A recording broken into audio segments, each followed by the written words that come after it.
K-Rugs, the sober dog, coming at ya. Today, prison stories number 3. Back in the box. Brutal experience. This dumpster behind me. 2 of those dumpsters was how big the cell was for 2 of us guys. Yeah, 2 of those for 2 guys for 4 months.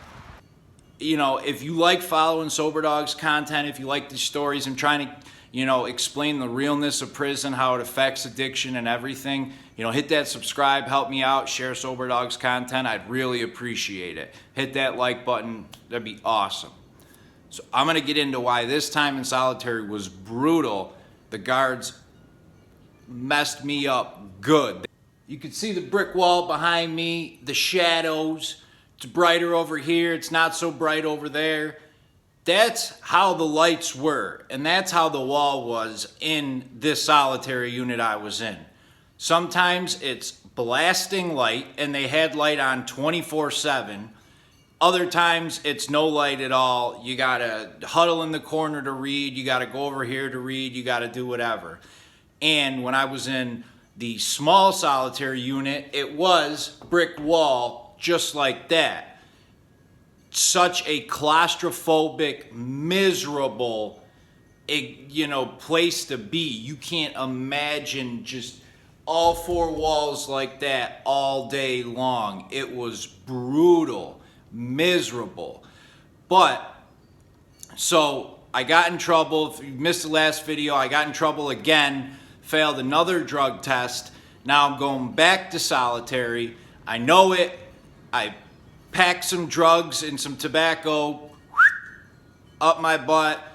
Hopefully that'll help me get through this time. If I could take some pills and sleep 20 days away, do what I gotta do. I get in the solitary unit. I'm there for a couple days and they're transferring me to a big unit where there's a whole building with 100 cells for nothing but solitary. But you gotta take a bus to get there. The guard comes, knocks on my cell. Rogeri, get ready, you're leaving in a couple hours. Okay, I get whatever I had left, put it back up, my butt, because they search you on the way out. They pull me out a couple hours later and, put me against the wall, and I got to get naked and do the full turnaround and all that. Apparently, so a little piece of the glove that I had some of my stuff in was still sticking out. I'm not, I'm not a master at putting things up back there. I've never done it with the exception of that little glove of tobacco that I did, a couple times in prison when I was going to solitary. Besides that, nothing ain't ever been up there. So I didn't know what I'm doing, and a little piece of the glove was still sticking out. The guard, oh, he's got something. Hold on, don't you move, yells at me, and he goes to get his sergeant and to get, protective gear, so if he's got to pull it out or whatever. Now, during this time, I'm freaking out. He pulls that glove out. He's going to find my tobacco, sleeping pills, and I brought in a little bit of weed, too. All 3 of those are new charges in jail. So I could get 6 months of solitary added on for each of those, plus time, extra time added on my whole sentence in general. You can get an entire new outside charge for that. I'm freaking. I pull it out real quick. He's getting the sergeant and coming back with, extra gloves and all that junk. And I just pull it apart, and I'm spitting on it, and I'm getting it wet, and I'm trying to mush it and mash it and just turn it into goo, and I'm throwing it in different places on the floor, stomping on it, just trying to get as much gone or turned into dust as I could, and definitely at least get the weed sprinkled out on the floor and mashed up so they didn't know what that was even in there. Hopefully they just think it's tobacco, because that would be the least charge. So by the time they come back, I got, the pills. I'm spitting, I put them in my mouth, and I'm spitting them out, and it's just a big thing of goo with tobacco leaves and some green leaves on them. And They didn't know what to really do.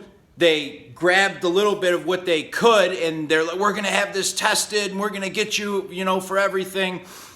So they made me put my boxers on and said, bring him back to his cell. He ain't going anywhere. He's in trouble here.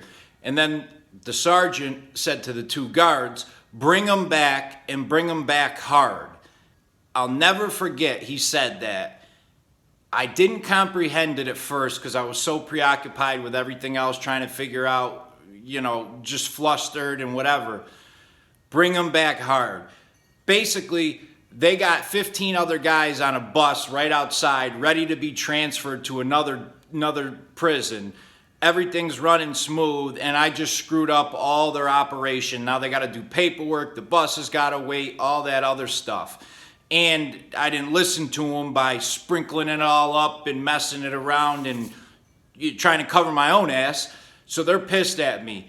So the 2 guys grab me and bring me back to my cell. I'm cuffed behind my back. I'm like this. I can't move.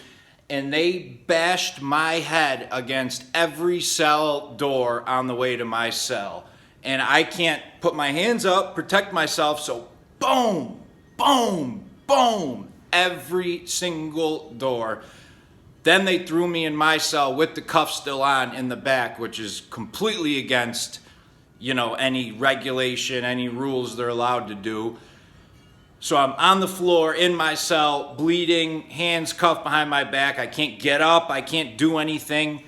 And about an hour later, they came, took the cuffs off, and that's it. Didn't say anything to me, just left it alone. I took medication. The nurse comes every night to give me my medication.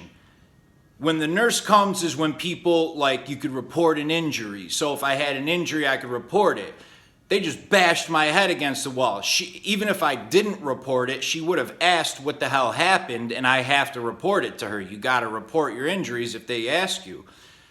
Now, I don't know if I was gonna or not, because these people hold the key to my life, these guards. If I report it and get them in trouble, they can make my life a living hell. But either way, whether I wanted to or not, they made sure I didn't, because I didn't get meds for the next 3 nights. The nurse didn't come anywhere near my cell, and that was on purpose to make sure I couldn't complain to her, because they did that. So by the 4th night, by the time she came, most of everything was, not healed, but it wasn't gaping like it was before. And at that point, the guard that was with her on that 4th night, she said, what happened to your nose? And the guard didn't even give me a chance to say anything. He said, the idiot fell off his bed. I let it go at that. I didn't even say anything or report it because, like I said, I don't want these guys making my life a living hell. The ticket came back. I got my ticket on the 5th day that said smuggling contraband. Luckily, they couldn't test everything I had, or they didn't know what the hell it was that I sprinkled and mushed up, which actually saved me a ton of time in solitary, because all they charged me for was an unknown substance and tobacco. So that's huge. That helped me big time. I went to my hearing and I got 60 more days added on. So 90 for the failed drug test and now another 60 for this smuggling. So another 150 back in solitary. If you remember from the first video, I got 30 days for failed drug test. I got another 30 days added on for tobacco in solitary, and I got 90 added on for possession of pills. Now I got 90 for failed drug test and another 60 for smuggling and possession of unknown substance. Another 150 back in solitary again. Miserable. Solitary is one thing that I know for sure made my addiction and my craving for drugs 10 times worse. If they thought, or the systems around the country think that solitary is a good punishment, every time I got out and every time I was in there, I wanted and I needed and I craved more drugs than ever before because it mentally messed me up. Solitary is the one place, the one thing that still, to this day, and that last time I was in there was over 4 years ago, still to this day have flashbacks about it, will get anxious if I see it on TV, will get extremely nervous if I start thinking about it, picturing it like a PTSD thing. You know, solitary screws people up big time. And I didn't stab anybody. That same trip to solitary, there was a guy 2 cells away from me who stabbed somebody with a nice little pick.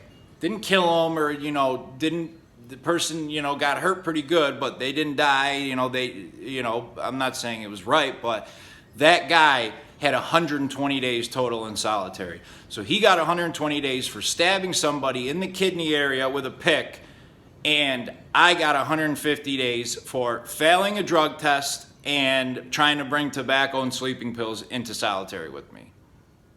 Does that make sense? Doesn't to me.